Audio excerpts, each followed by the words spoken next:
이사야 31장 1절에서부터 3절까지의 말씀입니다. 제가 읽도록 하겠습니다.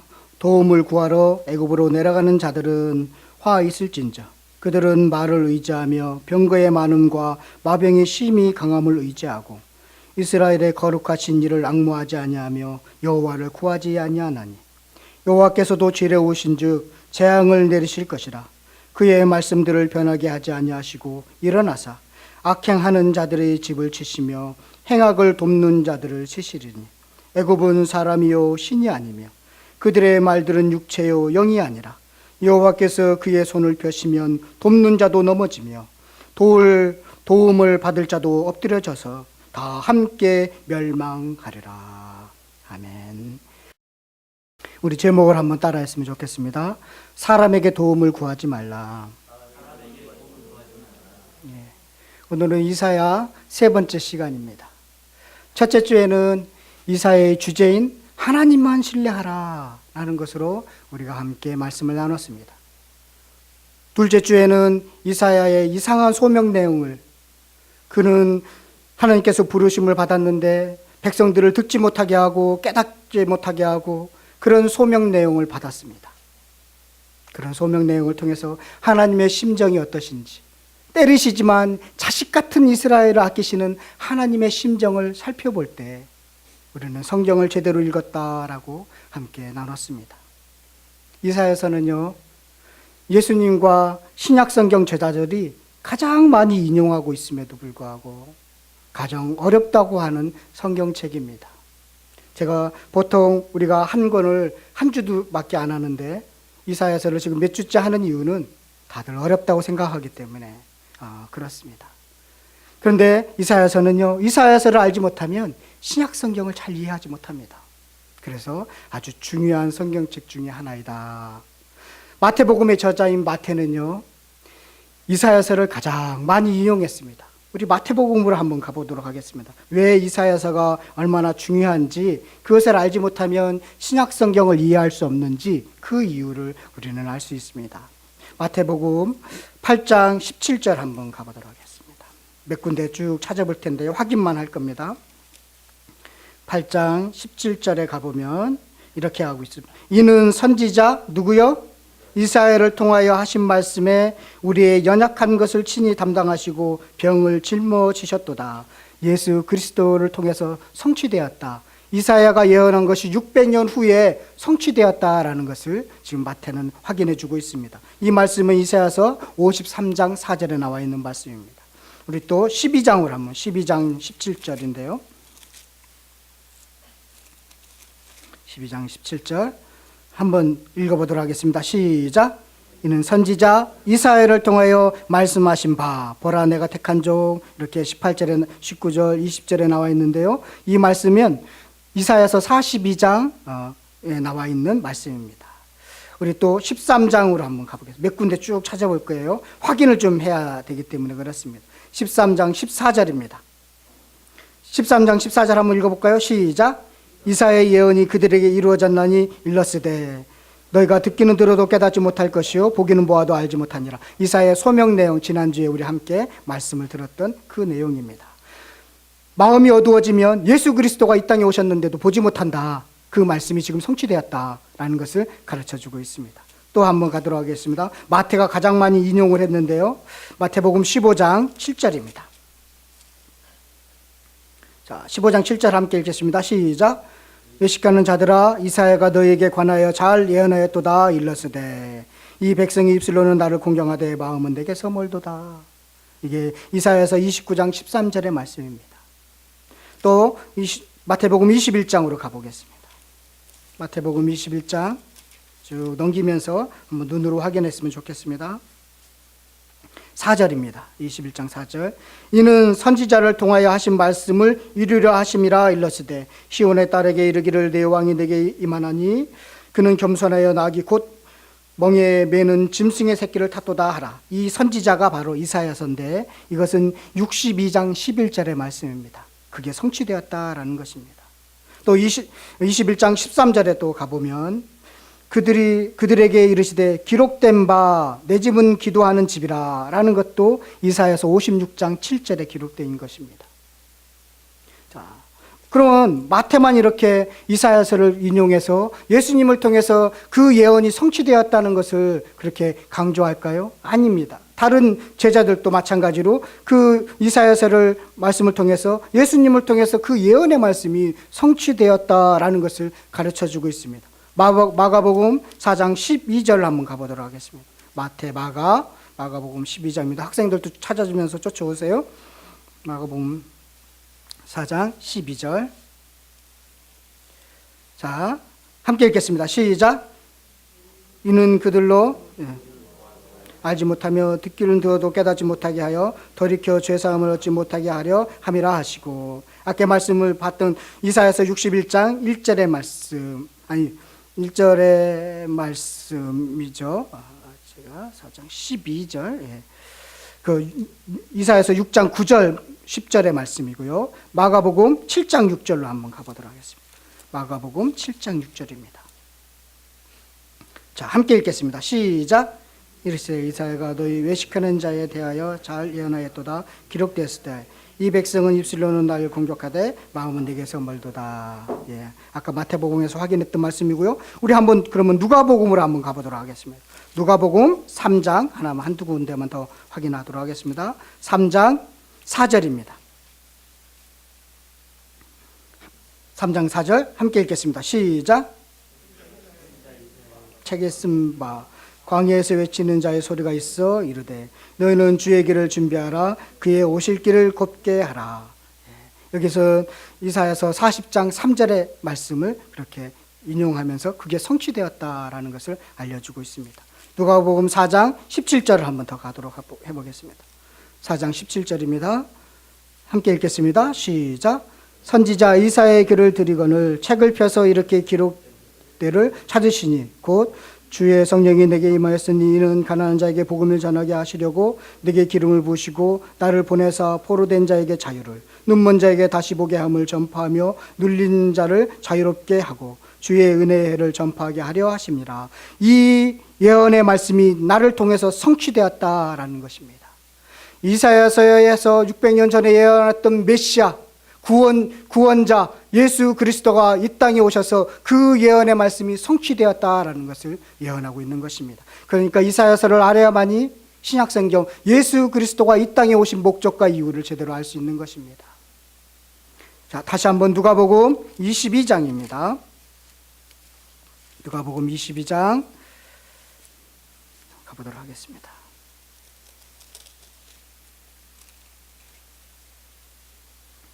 (22장)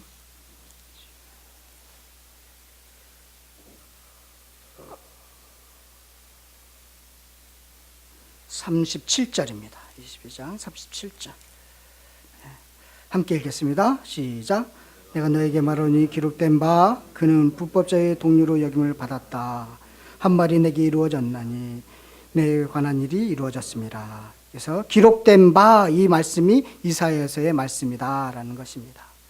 이사야서 53장 12절의 말씀을 인용하고 있습니다. 그렇다면 누가만 그렇게 썼을까요? 우리 요한을 한번 가보도록 하겠습니다. 요한복음에서는 하나만 더 확인해 보도록 하겠습니다.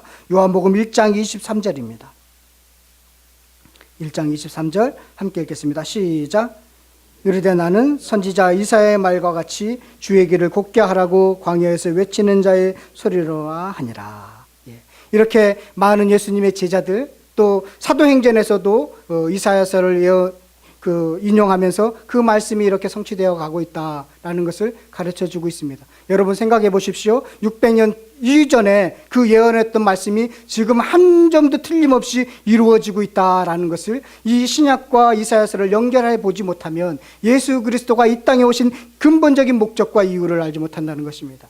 하나님이 얼마나 사랑하셔서 그 약속을 지키시고 있다라는 것을 우리는 알지 못한다는 것입니다. 그래서 이사야서를 자꾸만 이렇게 더 하는 것입니다. 이사야서가 조금 어려운 부분이 있습니다. 이사야서는 이런 예수님의 오심에 대해서 예언도 있었고 마지막 종국사적인 종말, 지구의 종말, 우주의 종말, 예수님의 재림으로서 이루어질 우주의 종말에 대해서도 종국사적 종말에 대해서도 예언하고 있습니다. 그리고 조금 아까 쭉 말씀했던 고난의 종으로 오실 예수 그리스도에 대해서 예언하고 있기 때문에 이사야서가 조금 어려운 부분이 있다라는 것입니다. 여러분, 참 복음은 예수님을 아는 것입니다. 그리고 그 예수님은 우리 안에 계십니다. 그렇죠? 우리는 그러면 예수님을 안에 있고 우리는 사실은 포장지와 비슷합니다. 포장지. 생선을 담은 포장지는 그 포장지의 냄새를 맡으면 무슨 냄새가 나죠? 생선 비린내가 나죠. 고기를 쌓은 포장지에는 고기 냄새가 나고, 그렇죠. 더러운 쓰레기를 담은 포장지에는 쓰레기 냄새가 나죠. 그러면 우리는 지금 누구를 포장하고 있죠? 예수 그리스도가 안에 내주하십니다. 그러면 우리 속에 어떤 냄새가 나야 되죠? 그리스도의 향기를 내야 된다는 것입니다. 이사야서 예언이 지금 성취되었는데 그것이 맞구나라고 하는 그 복음을 받아들이는 사람이 그리스도의 향기를 낼 수 있는 것입니다. 그런데 내 마음속에 이 시기심과 이기심과 질투심으로 가득 차 있으면 내 포장지는 그런 더러운 냄새로 날 수밖에 없다는 것이죠. 오늘 이사야서는 우리에게 그런 사실을 알려주고 있습니다. 그 예언했던 예수 그리스도가 이 땅에 왔다라는 것을 알려주고 있습니다. 그래서 조금 어려운 부분이죠. 종합적으로 보지 못하면 읽혀지지 않아서 어렵습니다. 또 한 가지 어려운 것은요, 이사야서가 주어 누구를 이야기하는지 지칭하는 게 참 어렵다는 것입니다. 그것이 좀 어려운 부분이 있고요. 그리고 이사야서를 지난번 숙제 냈는데 읽어오신 분, 갑자기 생각이 났어요. 손 들어보셔요. 한 명도 없어. 야, 이 남양주 성실교회가 얼마나 위대한 교회인데 그 정도 약속은 지키셔야 됩니다. 약속은 지키도록 돼 있는 거죠. 다음 주에 한 번 더 숙제를 내도록 하겠습니다. 다음 주에는 40장부터 56장까지 꼭 읽어오시기를 바라겠습니다. 다음 주 숙제 안 해오면 제가 화는 잘 안 내지만 먹을 걸 안 주겠습니다.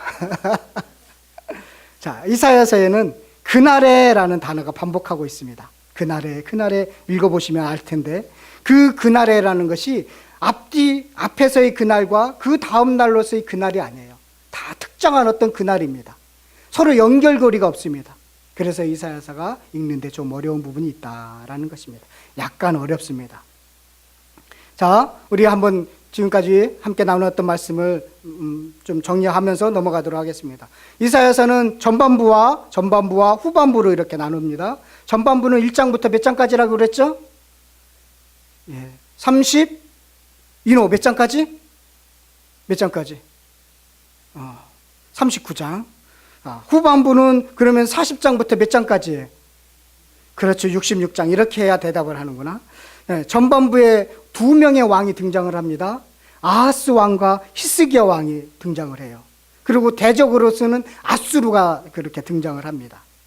그래서 이 역사적인 사실을 통해서 하나님만 신뢰해라 라는 것을 가르쳐주고 있습니다. 후반부에는요, 바벨론 왕 고레스가 등장합니다.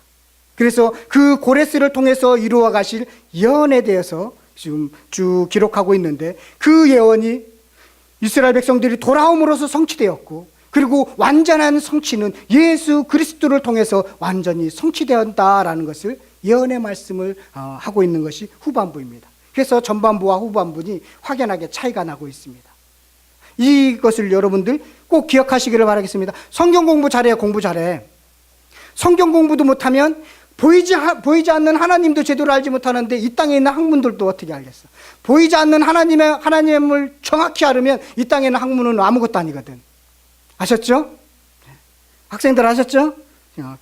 중간고사 준비하느냐고 좀 바쁜데 졸지는 마라. 성경과 인류 역사는 긴밀하게 이렇게 연결되어 있습니다. 특히 아수르, 바벨론, 페르시아, 그리고 헬라, 로마, 유럽, 미국으로 이어지는 이런 제국의 역사를 하나님이 어떻게 사용하셨는가를 우리는 이사야서를 통해서 알 수 있는 것입니다. 그래서 예수 믿는 사람들이 두렵지 않은 이유가 있어요. 그 제국의 역사들, 여러분들 대통령 앞에 가면 떨고 막 두렵고 그럴 수도 있겠지만 그 제국의 역사도 아무것도 아니구나. 하나님이 사용하는 막대기에 불과하구나. 이런 자신감이 있지 않으면 예수 믿는 재미가 없습니다. 그것을 이사야서를 통해서 알려주고 있습니다. 인류 역사에 등장하는 그 제국들은요, 하나님이 이스라엘을 교육하기 위한, 믿는 백성들을 징계하기 위한 훈련하기 위한 막대기에 불과하다는 것입니다. 여기서 아멘 나와야 되는데 막대기에 불과한 것입니다. 우리 이사야서 10장 5절을 한번 가도록 해보겠습니다. 이사야서 10장 5절입니다. 제 얘기가 아니에요. 자, 10장 5절 가서 한번 확인하도록 하겠습니다. 함께 읽겠습니다. 시작.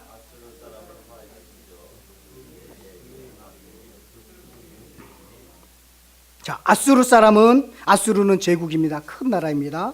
자, 화 있을진저 그는 여기서는 그는 이 주어가 가리키는 그는 대명사는 누구를 가리킬까요? 승욱이 누구? 국어 공부하는 거야. 우리가 학교에서 국어 공부하는 것은 성경 잘 읽기 위해서 국어 공부하는 거거든. 자, 그는 누구를 가리킨다고 주어? 대명사? 아수르를 가리키죠. 그러면 내는 누구를 가리킬까요? 하나님. 자, 그는 아수르고 내는 내 하나님의 진노의 막대기라는 거예요. 아수르는. 그러면 여기서 그는 또 누굴까요? 아수르예요. 아수르의 손의 몽둥이. 이 몽둥이는 무기를 가리키는 그 나라의 갖고 있는 강력한 어떤 힘을 가리키는 것입니다. 그런데 내 분노라. 그 제국이 갖고 있는 무기와 그 권력은 내가 분노를 표현하기 위해 사용하는 막대기에 불과하다라는 것입니다. 그들은 그것이 하나님이 사용하고 있다는 자체도 모르겠지요. 그러나 하나님께서는 그들을 그렇게 사용하고 있다는 것입니다. 우리 47장 1절을 한번 더 가서 보도록 하겠습니다. 47장 1절입니다. 47장 1절 함께 읽도록 하겠습니다. 시작.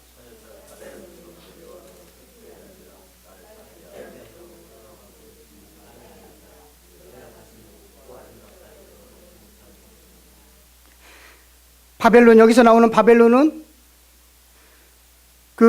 지금의 이라크입니다. 이라크. 자, 바벨론은 아수르를 무너뜨린 나라입니다. 제국입니다.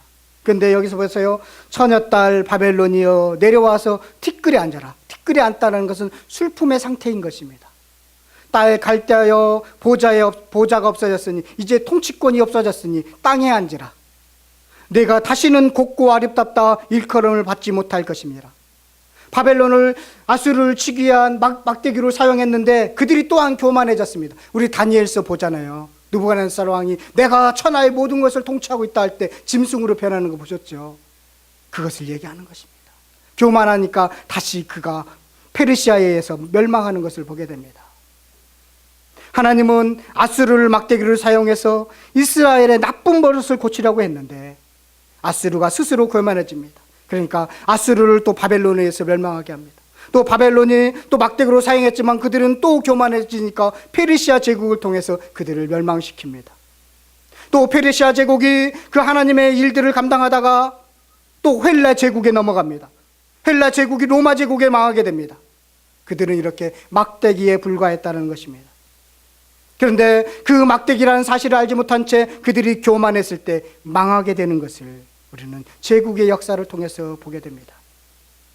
지금은 미국이 세계를 지배하고 있지만 미국이 교만해지면 똑같은 일들을 반복한다는 것을 여러분 우리는 역사를 통해서 볼 수 있는 것입니다. 이들은 멸망으로 끝나지만 하나님의 백성은 이스라엘은 지금 계속적으로 너희들이 멸망하나 아니다. 내가 남은 자를 지금 다시 남겨놓아서 다시 시작하실 것이다. 하나님의 나라의 백성들은 멸망하는 것 같지만 멸망하지 않고 영원히 지속될 것이다 라는 사실을 이사야서를 통해서 가르쳐주고 있습니다. 하나님의 백성은 힘이 없는 것처럼 그렇게 보이지만 하나님께서 보호하시고 숨겨놓으셔서 영원히 지속되도록 할 것이다 라는 것을 이사야서를 통해서 우리에게 가르쳐주고 있는 것입니다. 제국은 흥망성쇠를 거듭하면서 사라지지만 영원히 지속되는 하나님의 나라가 있는데 그것은 바로 하나님의 나라이며 천국이며 하나님이 통치한 나라. 그 나라의 백성은 영원히 할 것이다. 그것을 이사야서를 통해서 우리에게 가르쳐주고 있습니다. 성경은 처음부터 끝까지요 하나님의 나라에 대해서 말씀하고 있습니다. 그 백성들이 어떻게 살 것인가를 가르쳐주고 있고 그 나라가 얼마나 위대한 가치가 있는 것인가를 그 나라 백성 되는 길이 무엇인지를 가르쳐주고 있는 것이 성경이 처음부터 끝까지 말씀하고 있는 것입니다. 너무나 간단한 것이죠. 거기에 핵심이 복음인데 예수 그리스도인 것입니다. 이것을 알지 못하면 여러분들 이 주일날 여기 앉아서 시간 보내면서 앉아 있는데 참 가치를 모르는 종교인 될 수밖에 없다는 것을 늘 생각하시면서 그 복음의 가치에 대해서 여러분 묵상하면서 그리고 인정하면서 순종하는 여러분들이 되시기를 간절히 축원드리겠습니다. 그래서 하나님의 나라의 백성은요, 이 강대국이 막대기에 불과하다는 사실을 알아야 하는데 지금 이스라엘 백성은 하나님의 나라의 능력과 가치를 실감하지 못했습니다. 여러분들 각자 보면 초라해 보이죠. 그런데 하나님의 나라 백성입니다. 그런데 우리는 마치 이스라엘 백성들처럼 그렇게 그것을 실감하지 못하면서 살아가는 경우가 많다는 것입니다. 이스라엘은 모든 예표적인 기능이 있는데 외형적으로 볼 때 이스라엘은 작은 나라입니다. 늘 주변 국가에는 강대국이 있었습니다. 이집트가 강해지면요, 아시아와 유럽을 점령하기 위해서 늘 이스라엘을 이렇게 건너갔습니다. 건너가면서 그냥 놔뒀나요? 짓밟았지요. 또 북쪽에서 강해지면, 아수르가 강해지면 아프리카를 점령하기 위해서 늘 이스라엘을 지나갔습니다. 동쪽에 있는 바벨론이 강대해지면 또 이스라엘을 지나서 아프리카를 유럽으로 지나갔습니다. 그러니 늘 거기에는 늘 피가 있는 약한 나라였습니다. 그래서 이들은 지정학적으로 정말로 고통스럽고 힘들었습니다. 그래서 늘 눈치만 봤습니다. 이 나라가 강해지면 저 나라를 손을 잡고 어떻게 해서라도 살아보려고 눈치 보는 그런 눈치들이 많았습니다. 마치 우리나라하고 참 비슷하다라는 생각을 갖습니다. 명나라, 청나라가 강해지면 그 한반도를 통해서 일본 애국으로 해안으로 나가려고 하고, 또 일본 애국가 강해지면 이 한반도를 통해서 대륙으로 가려고 하는 그런 지정학적인 모습이 이스라엘하고 똑같습니다. 지금 이들은요, 그러다 보니까 늘 자기들은 초라하고 힘이 없다고 생각했습니다. 그래서 누구와 손을 잡으려고 하느냐면 강대국과 늘 손을 잡으려고 했던 것입니다. 그래서 하나님께서는 너희들 그렇게 강대국과 손을 잡으려고 안간힘을 써봐라. 그것은 너희들에게 진정한 힘이 되지 못한다라는 것을 이사야서를 통해서 가르쳐주고 있는 것입니다. 오늘 본문의 말씀이 그런 말씀입니다. 우리 본문으로 다시 돌아오도록 하겠습니다. 본문의 말씀을 한번 보도록 하겠습니다. 이사야서 31장입니다. 자, 31장 1절부터 3절을 제가 보면서 함께 나누도록 하겠습니다. 도움을 구하러 애굽으로 내려가는 자들은 화있을진저. 지금 이스라엘 백성들을 가르쳐주고 있습니다. 그들은 지금 왜 애굽으로 내려가는 줄 아십니까? 아수르가 강해졌습니다. 그래서 애굽과 손잡으면 아수르를 대적할 거라고 생각해서 지금 화친조약을 맺기 위해서 애굽으로 내려가는 것입니다. 그들은 지금 여기서 그들은 애굽입니다. 이스라엘 사람들입니다. 이스라엘 백성들이죠. 그들은 말을 의지하며, 지금 어떤 말을 의지하죠? 이집트의 말을 의지하고 이집트의 병거의 많음과 마병이 심히 강함을 의지했다는 것입니다. 그런데 이스라엘의 거룩하신 일을 앙모하지 않았다는 것입니다. 그런 행동이 이집트를 의지하는 그 행동이 하나님을 앙모하지 않는 행동이라는 것입니다. 신앙이라는 게 별거 아니에요. 여호와를 구하지 아니하였다는 행동인 것입니다. 기도는 잠깐 했겠죠. 그런데 하나님이 어떻게 처리할지를 기다려야 했는데 그들은 길하지 못하고 행동으로 옮긴 거죠. 어디로 옮겼다고요? 결국 이집트를 쫓아갔다는 것입니다. 처음에는 그런 마음이 없었겠죠. 우리가 하나님을 의지해야 돼. 그렇게 기도했겠죠. 그런데 마지막 그들이 행동으로 옮긴 것은 이집트로 갔다라는 것입니다. 여호와께서도 지혜로우신즉, 여호와의 지혜로운 무궁무진하시죠. 재앙을 내리실 것이라. 자, 그의 말씀들을 변하게 하지 아니하시고, 하나님의 말씀들을 변하게 하지 아니하시고 일어나사 악행하는 자들의 집을 치시며 행악을 돕는 자들을 치시니라. 이 악행하는 자들은 이스라엘을 치시겠다는 것입니다.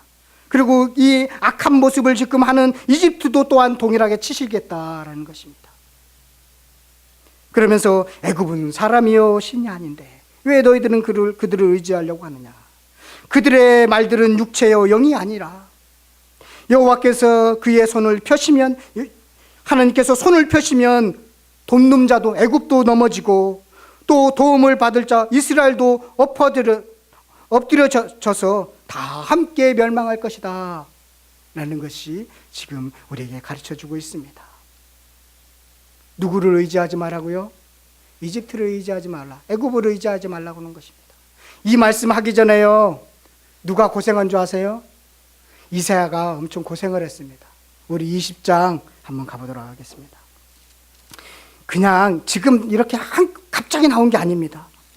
늘 알도록 가르친 일들이 있습니다. 20장 2절 3절을 한번 가보도록 하겠습니다.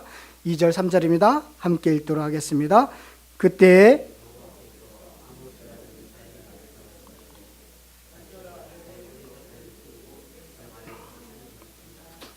내 발에서 신을 여호와께서 이르시되 나의 종 이사야가 3년 동안 벗은 몸과 벗은 발로 다니며 애굽과 구스에 대하여 징조와 예표가 되었느니라. 예. 이 사실을요 하나님께서는 알려주고 싶었습니다. 근데 말로 하니까 안 들어요. 그래서 하나님의 종인 이사야를 불러서 네가 좀 고생 좀 해야 되겠다.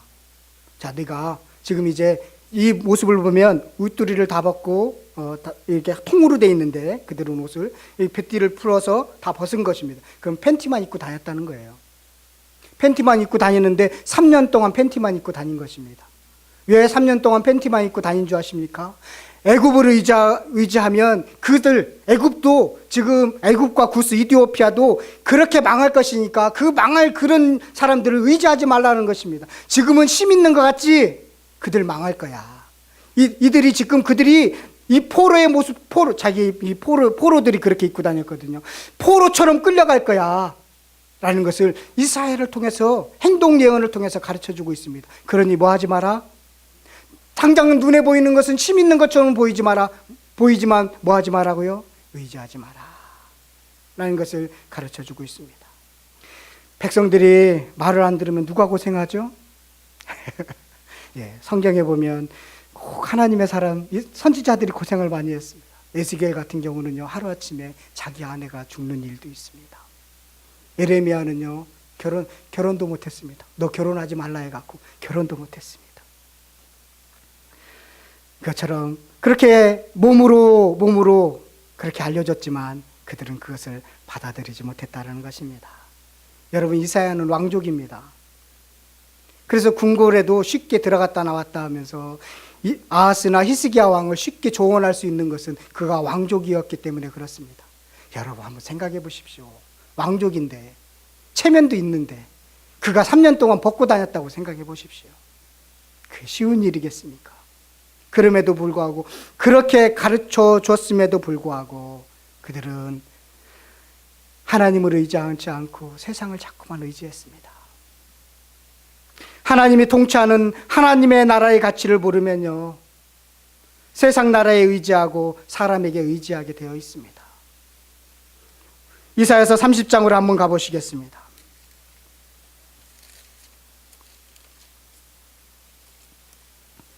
이사야서 30장 보면 3절에서부터 보면 이렇게 되어 있습니다. 1절에서부터 3절까지 보면, 자, 제가 읽도록 하겠습니다. 이사야서 30장 1절에서부터 3절입니다. 여호와께서 이르시되 패역한 자식들은 화 있을진저. 여기서 패역한 자식은 누구를 가리킬까요? 이스라엘을 가리킵니다. 이놈들아, 너희가 화 있을 거야. 그들이 계교를 베푸나 나로 말미암지 아니하며, 하나님께 묻지 않고 계획을 짠다는 것입니다. 맹약을 맞으나 그 강대국과 화친 조약을 맺으나 나의 영으로 말미암지 아니하고 죄의 죄를 더하는도다. 그들이 바로의 세력 안에서 스스로 강하려 하며 애굽의 그늘에 피하려 하여 애굽으로 내려갔을 때 나의 입에 묻지 아니하였도다. 그러므로 바로의 세력이, 지금 애굽이에요, 바로의 세력이 너희의 수치가 되며 애굽의 그늘에 피함이 너희의 수욕이 될 것이다. 너 그렇게 내려가면 수치만 당할 거야. 너 사람 의지하면 수욕만 당하고 수치만 당할 거야. 그렇게 지금 말씀하고 있는 것입니다. 우리가 6절 7절을 한번 더 보도록 하겠습니다. 네겝 진승들에 관한 경고라. 여기 네겝은 똑같은 애굽을 가리킵니다. 사신들이 그들의 재물을 어린 나귀 등에 심고, 이 사신들은 이스라엘 사신들입니다. 그래서 지금 화친 조약을 맺기 위해서 그 나귀의 어린 나귀의 그 재물을 실었습니다. 그들의 보물을 낙타한 자에 앉히고 암사자와 숫사자와 독사와 및 날아다니는 불뱀이 나오는 위험하고 공고한 땅을 지나 그 재물을 가지고 정말로 어렵고 힘든 그런 어떤 광야를 통과해서 애굽으로 내려갔습니다. 아부하기 위해서 그 차에다, 트렁크에다, 사과박스에다가 위험하게 이렇게 실어서 그들에게 바친 거나 똑같다라는 것입니다. 들키면 큰일 나죠. 지금 그런 상황입니다. 자기에게 무익한 민족에게 갔으나, 그렇게 하면 뭔가 될 것 같은데 그들은 무익한 사람이라는 것입니다. 애굽의 도움은 헛되고 무익하니라. 그러므로 내가 애굽을 가만히 앉은 나압이라 일컬었습니다. 이 나압은요, 악어를 가리킵니다. 가만히 앉아서 먹을 것만 덥석덥석 먹는 그런 악어와 같은 그 이집트에게 너희들을 왜 의지하고 그렇게 힘들어서 그런 재물을 가지고 가느냐. 그래서 그들이 패역한 백성이라는 것입니다. 여러분, 사람은요, 믿음의 대상이 아니라 사랑의 대상입니다. 하나님은 사람을 잘 아셨습니다. 그렇지만 하나님도요, 사람에게 의지하지 않았습니다. 사람은 사랑의 대상이지 믿음의 대상이 아니기 때문에 그렇습니다. 예수님도 이 사실을 우리에게 가르쳐주고 있습니다. 요한복음 2장 24절 25절을 가서 한번 보도록 하겠습니다. 요한복음 2장 24절 25절입니다.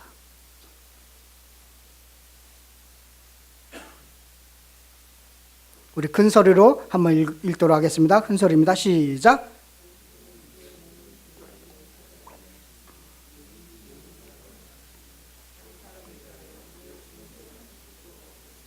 이는 그가 친히 사람의 속에 있는 것을 아셨습니다.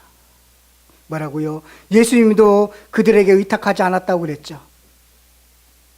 기적을 보고 온 사람들은요, 기적이 없으면 떠납니다.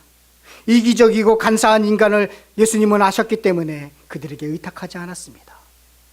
요한복음 6장 15절에 보면 이렇게 말씀하고 있습니다. 그러므로 예수께서 그들이 와서 자기를 억지로 붙들어 임금으로 삼으려는 줄 아시고 다시 혼자 산으로 떠나가시니라. 의탁하지 않았습니다. 우리 중고등부 학생들 다음 주에 시험 보죠? 옆에 있는 공부 잘하는 애한테 의탁하지 마세요. 큰님 보여줘, 이렇게 살짝 보여줘, 뭐 이렇게 의탁하지 마시기를 바라겠습니다. 그것은 패역한 이스라엘 백성들하고 똑같은 거예요. 알았죠? 자기 실력만큼 그렇게 하시기를 바라겠습니다. 예수님도 의탁하지 않았습니다. 옆에 있는 여러분들의 사람들은 다 믿음의 대상이 아닙니다. 의지의 대상이 아닙니다. 사람은 뭐라고요? 사랑의 대상일 뿐입니다. 사랑을 대상으로 그 사람을 대하면요, 여러분 절대로 실망하지 않습니다. 상처를 받지도 않습니다. 여러분들의 직장에 있는 부장님, 차장님, 과장님 다 여러분들이 사랑할 대상입니다. 여러분들이 데리고 있는 대리, 과장, 차장, 이 모든 사람들도요, 사랑의 대상입니다. 그들을 믿어서 뭔가 이루기보다는 내가 사랑을 베푸는 대상으로 생각하시면서 대하면 여러분 절대로 상처받지 않습니다. 사람은 뭐라고요? 사랑의 대상입니다. 우리 지연자매님, 위에 있는 그 부장님, 차장님, 대리님 다 사랑의 대상이라는 거 꼭 기억하세요? 예, 사랑의 대상이에요. 저렇게 행동하면 아이고 그렇지, 내가 사랑해줘야지, 이렇게 생각하시면요, 모든 사건이 너무 쉽게 넘어갈 수 있습니다. 그런데 그걸 가지고 뭔가를 기대하고 뭔가를 하고 있으면 그 사건이 하나하나가 마음에 상처가 옵니다. 근데 그렇게 하면 내가 사랑해줘, 내가 좀 더 풍부해야 되겠다, 내 하나님 제 그릇을 좀 더 넓게 해주십시오, 사랑할 수 있게 해주십시오, 내가 볼 때는 도저히 사랑할 수 없는데 저 사람까지 사랑할 수 있는 사람으로 바꾸어 주십시오 라고 기도하시기를 바라겠습니다. 왜 그러냐면 사람은 사랑의 대상이기 때문에 그렇습니다. 그래서 이사야서 2장 22절에 보면 너는 인생을 의지하지 말라, 그의 호흡은 코에 있나니 새 말 가치가 어디 있느냐라고 말씀하고 있습니다. 이스라엘 백성들은 애굽을 의지하고 사실을 보내고 그들에게 생명을 위탁하는 일을 일삼았습니다. 그러나 그에 대한 평가는 패역한 백성이다라는 것을 이사야서를 통해서 말씀하고 있습니다. 우리 한 가지 여기서 생각했으면 좋겠습니다. 하나님 앞에 나의 믿음은 어떠한가요? 나의 믿음은 지금 어떤 것으로 삼고 있습니까? 이 아주 중요한 요인을 잘 알지 못하면, 내가 지금 어떤 믿음을 가지고 생활하고 있는지 잘 알지 못하면 자꾸 사람만 의지하게 되고, 자꾸 인본주의적인 방법으로 이 문제를 해결하려고 한다는 것입니다. 그런데 문제는 절대로 해결되지 않습니다. 오히려 더 큰 문제를 발생하게 됩니다. 하나님께 돌아가 회개하고 믿음을 회복하는 길만이 우리들이 살 수 있는 길인 것을 오늘 이사야서를 통해서, 애굽을 의지하지 마라, 사람을 의지하지 말라는 말씀을 통해서 우리가 도전을 받습니다. 이런 말이 있습니다. 행복은 성적순이 아닙니다. 저도 한때 학교 다닐 때 너무 좋아했던 말 중에 하나입니다. 행복은 성적순이 아닙니다. 예, 맞습니다. 성적순은 아닙니다. 그렇다면 행복한 사람은 어떤 사람일까요? 행복한 사람은요, 세 가지를 사랑하는 사람이 행복한 사람이래요. 세 가지를 사랑하는 사람. 자, 먼저 자기를 사랑하는 사람. 자기를 사랑하는 사람은 행복한 사람입니다. 자신이 하나님이 창조하고 소중한 아주 가치 있는 존재라는 것을 그렇게 깨닫는 사람. 그래서 자기를 사랑하지 못하는 사람은요, 사실 이웃도 사랑하지 못합니다. 그래서 먼저 자기를 사랑하는 사람은 행복하다는 사람이라. 교만한 거 아닌데 하나님이 나를 이렇게 멋지게 이렇게 만들어주셨을까? 이렇게 사랑하는 사람, 자기를 사랑하는 사람, 그런 사람은 예수님 말씀한 것처럼 이웃을 내 몸처럼 사랑하라 라고 실천할 수 있는 사람이 될 수 있다는 것입니다. 그래서 행복하다는 것입니다. 두 번째는요, 행복한 사람은 자기 일을 사랑하는 사람이랍니다. 학생들의 일은 공부예요. 공부를 사랑하지 않으니까 학교가 얼마나 싫습니까? 공부를 사랑하지 않으니까 생활이 너무나 힘들죠. 공부를 사랑하면. 직장인 다니는 사람들은 자기의 직장에서 하는 일들이 사랑해야 되는데 그 일을 사랑하지 못하면 하루 종일 사랑하지 않는 일에 거기에 빠져 있거든요. 그러니 얼마나 괴롭고 힘들겠습니까? 그렇죠. 그래서 자기가 하는 일에 대해서 사랑하는 사람. 가정주부는 가사를 사랑해야 되죠. 우리 사모님은 가사를 너무나 사랑합니다. 밤 늦은 시간까지 우리에게 먹을 것, 입을 것을 제공해주는 가사를 사랑하는 분입니다. 그래서 행복한 분입니다.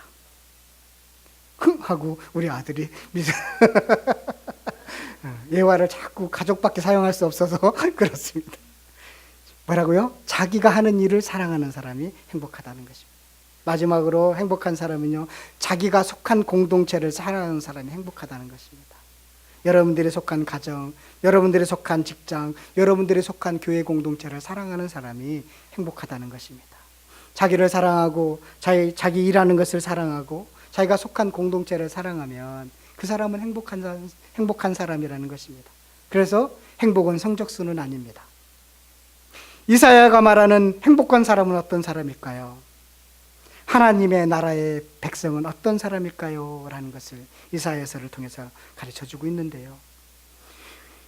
26장 한번 가보도록 하겠습니다. 어떤 사람이 행복한 사람이냐면, 하나님이 보호해 주시고 하나님의 나라의 백성의 사람이 되느냐면 26장 3절 한번 가보도록 하겠습니다. 26장 3절입니다. 함께 읽겠습니다. 시작. 심지가 견고한 자를 평강하도록 지키시리니 이는 그가 주를 신뢰함이니라.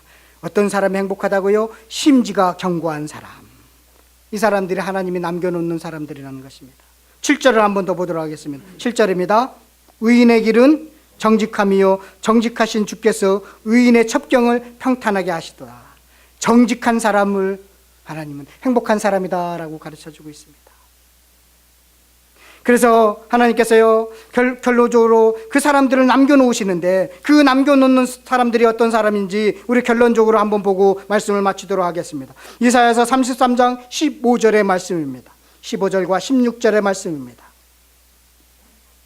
하나님이 이사야를 통해서 행복한 사람, 그리고 하나님의 나라의 백성의 사람, 남겨놓는 사람, 이사야서의 아주 중요한 주제 중에 하나, 단어 중에 하나는 남겨놓는 자, 하나님이 숨겨놓는 자, 구원받는 백성, 이게 같은 의미예요. 그 사람들이 어떤 사람인지 보도록 하겠습니다. 자, 제가 읽도록 하겠습니다. 오직 공의롭게 행하는 자, 정직히 말하는 자, 토색한 재물을 가증히 여기는 자, 손을 흔들어 뇌물을 받지 아니하는 자, 귀를 막아 피 흘리려는 꾀를 듣지 아니하는 자, 눈을 감아 악을 보지 아니하는 자, 이 사람들을 하나님께서는 남겨놓아서 의와 평화를 누릴 수 있도록 한다는 것입니다. 행복한 사람들로 만들도록 하겠다는 것입니다. 그는요, 그 지금 15절에 가리키는 그 모든 사람, 그는 높은 곳에 거하리니 견고한 바위가 그의 요새가 되며